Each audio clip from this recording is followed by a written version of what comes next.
By our champion, Chris Barone. Congrats, Chris. Thank you very much. I got a little something for you here, of course. Maybe. There's the trophy from winning this here That's Invitational. Nice. And one more thing, how about a golden ticket? An invite to the Players' Championship for you. You'll be coming back in December to compete in that tournament. Awesome, thank you. Huge congratulations. And Chris, I got to tell you, sometimes someone wins the Invitational. You dominated the Invitational. You absolutely ran over this field. How are you feeling right now? Definitely lucky. Super lucky, especially in the modern portions. I felt like my deck in modern, it was kind of just a coin toss. Like Humans has game against everything, but yeah, just lucky overall. I mean, it's a little surreal still. Sure. Obviously. I mean, I'm happy I top 8'd and then just playing one round at a time. I kept telling myself that, so. I think that's exactly what you have to do in these big tournaments. And watching you play, you looked ice cold. Absolutely cool, calm, and collected. Were you actually, or were there butterflies inside the whole time? Yeah, no, I didn't want to get in my own head, so I was like pretty sure I was making myself get in that mindset. Sure, and I think you did a great job of that. It certainly played that way on camera anyway. Tell me a little bit about yourself, because I'm going to be honest with you, I was not familiar with you until this huge performance that you just put up. What's been your lifetime experience with Magic? How long have you been around the game? Do you have any other big successes on your resume? So me and my brothers started playing around like Onslaught block, around there. That was like my first pack, and we played casually up until World Week, where we started playing more competitively. As far as tournaments, I don't go to as many as I probably should, because I enjoy them, but I top 8'd Opens before when they had the old format, the one-day format, and I've done well at Classics. Nothing on the Grand Prix or Pro Circuit, but I've done well at the SCGs, so. Okay. Yeah. So what were your expectations when you set out for this tournament? Was this something you envisioned when you were preparing for the Invitational? I would hope someone who enters a tournament would envision themselves winning. Like, don't bother going to the tournament if that's not one of your goals, right? Sure. Top 8's obviously, that's kind of like the first step, and then you have to play in the top 8. But yeah, just like I said earlier, one round at a time. I wanted to play Magic. Actually, Pioneer was just so fun to play. Sure. I didn't even know I was in a tournament the whole time. I was just like, oh, this is great. I'm having a good time. Yeah, I think that's a great way for us to get to talking about your Pioneer deck. You didn't lose in Pioneer. No, I didn't lose. I had one draw that went to time, and I think if we had a few extra turns, the Delirium player would have won. I have to be honest. I'll be honest. Fair enough, but still scoreboard. Scoreboard. No losses on your record. No losses. How did you settle on mono black aggro? How long ago did you know you were playing this deck? And what do you think about it going forward? Is it one of the best decks in Pioneer? Because you certainly made it look like one of the best decks in Pioneer today. So I definitely enjoy playing the aggro decks. Just good decks that can put on a clock, add some disruption. That's really my wheelhouse for the most part. I feel most comfortable playing those. And for Pioneer, I was messing around with some, collected company decks and whatnot, and I felt that they just really weren't that powerful. And then shout out to the guy who I think won the Magic Online PTQ. Yeah, last week. I had the same 60 main deck. I saw his deck. I started playtesting it last week, and I just instantly fell in love with it. It's exactly what I wanted to be doing. Tweaked the sideboard a little, how I felt like I should, and yeah, that's it. Going forward with mono black, I think it does have weaknesses. I think the Delirium decks are decent against it. I mean, it's still a coin flip kind of matchup. Like, you can definitely get them. But cards like Settle the Wreckage are scary. Cards like Anger the Gods are scary.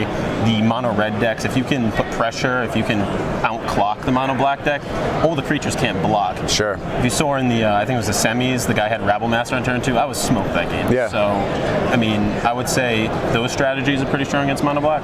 Okay, that makes sense. And as far as your personal preference, are you sticking with mono black going forward? Are you going to make this work? Find ways to? No, I'm definitely playing mono. You're a convert now. I have to. Look, you made me a convert. Okay, cool. Your play was so impressive all weekend, and seeing what the deck was capable of in your hands, it was a real eye opener. Strong deck. Yeah, I was high on it going into this weekend. I'm really high on it now. I thought you really did a great job showing what the deck was capable of. Right, thank you. Why don't we talk a little bit about Modern? Okay. Humans was your choice in Modern. You did lose in Modern, but only once. Yeah, no, it took me down. Okay, so you dropped one match. Humans, I would say, of its position in the metagame presently, it's on a downswing. Yeah. It's not at its heights that it was previously, going back maybe 6 months or so. Yeah, definitely. Why Humans? So I think Humans is just a deck I like playing, but obviously I wouldn't just go into a big tournament just playing a deck I liked if I didn't think it was good. I honestly think that there's always like a flavor of the month kind of deck, and I'm not knocking the Urza decks. They're probably the best deck by far, right? They're a crazy deck. But Humans always like has a dog in the fight. So no matter what deck I'm playing against, if I have a good opener in Humans, a nice disruption, like clock on them, I feel like I can play against any deck. So I'm pretty comfortable playing Humans in pretty much any modern format. I mean, as of right now, and for the past year or so, but I don't know down the line. Would you say that fits with your general approach to Magic? You just want to have a dog in the fight, you want to have a chance in any given matchup? I don't like playing these swingy kind of decks where people can sideboard like good hate cards against them. Like I don't want to fold to a Rest in Peace. Sure. I don't want to fold to Ancient Grudges or anything like that. I want to be able to play Magic. That's what I like doing. So makes sense to me, and you did a great job of it this weekend. And obviously, the next step, that golden ticket you have in your hands right there. You're headed to the Players Championship. You're going to be playing against the stars of the SCG Tour, people who I'm sure you see on a week-to-week basis who have earned their slots. Now you're one of them. Do you think you can hang with everyone else in the Players Championship? How do you like your chances? One round at a time. I don't know. I'm not going to say what my chances are. I'm going to take it one round at a time, play some Magic. And obviously, you're playing some different formats when it comes to the Players Championship. Standard and Legacy now on the docket. What's your experience level like, specifically with Legacy, but also how plugged in are you to Standard at the moment? So Legacy, I've actually never played in any sanctioned tournaments, but me and my brother, who, like, shout out to him definitely, we always play test together like every day. We've play tested Legacy a good amount, and I like that format.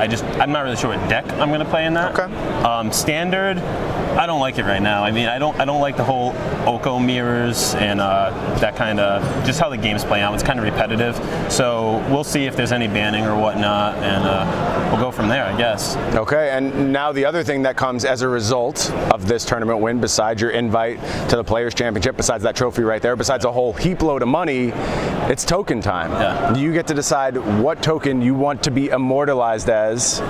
Everyone already knows what token I'm going to pick. Tell right? the people. Tell the people. And as much as I don't want to play Oko in Standard, I'm going to pick a food token. Sure. It's the obvious pick. I mean, you kind of have to, right? Yeah, I can't blame you at all. And is this going to influence your opinion of Oko? You're going to look to pick up more food decks once you have your token? Honestly, might, right? I would do the same thing. Yeah, we'll see. Yeah, I couldn't blame you at all for that. So, what's next on your agenda? You're going to head back to Rhode Island, right? Island, yep. What are you doing when you get back there? Who are you celebrating with? Anyone you want to give shout-outs to back in Rhode Island? Oh, yeah. Everyone in the Rhode Island, Mass area, they've been supporting me on Facebook. They've been sending me messages. I think all those guys are great. I know. I honestly was so unexpected. I was getting notifications on my phone.